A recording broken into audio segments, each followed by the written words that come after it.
Business editor Richard Southern joins us on this Friday, and we begin with the growing pressure to change one of the most controversial team names in professional sports.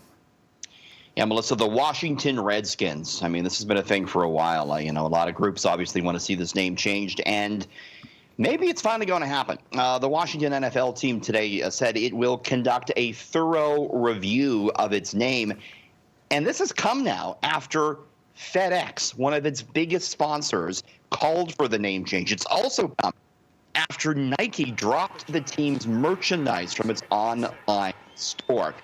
Now, the fact that the team says it's considering this name change is quite the departure, because the team's owner has for years remained steadfast about keeping the name. He actually once called it a badge of honor, despite Native American leaders across North America demanding a change.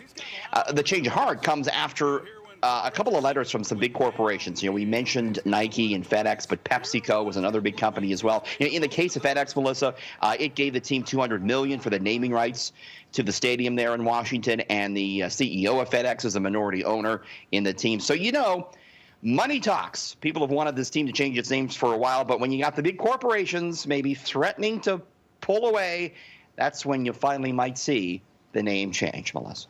Well, about time, it seems. And barbecue season is here, and sales are soaring for one particular type of alcoholic beverage, Richard. Boxed wine. Where are you on boxed wine, Melissa? I won't put you on the spot. I have no problem with boxed wine. There's nothing wrong with boxed wine. Yeah, it's in the end of the day, it's all wine. It tastes the same, right? I think. I don't know. It's wine. It's fine as long as we get the wine, right? But sales of cardboard boxed vino, would you believe, are up 36% over the past 3 months compared to the same time last year. Up 36%, outpaced a 29% increase for your regular boxed wine. Now, boxed wine's been around for a long time, and you kind of have that of connotation. The wine aficionados wouldn't really touch it, but things are changing.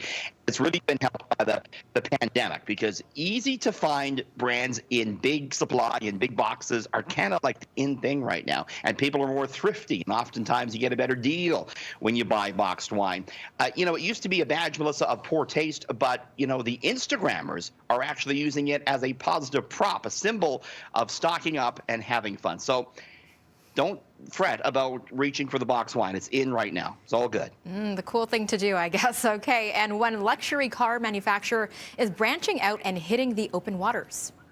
Yeah, if you're looking for a little bit more rev the next time you're tooling around on Lake Ontario, maybe you're going to want to opt for this. Lamborghini is coming out with its own boat for the first time. It's called the Technometer. It's a joint project between the sports car maker and a boat company called the Italian Sea Group. The hard top of the yacht comes in the same design as a Lamborghini Roadster does.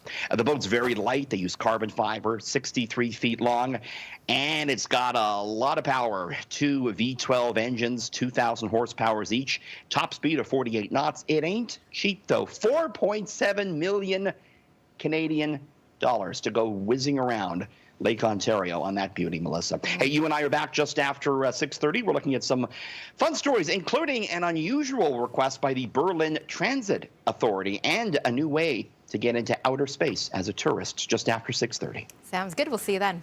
Thanks.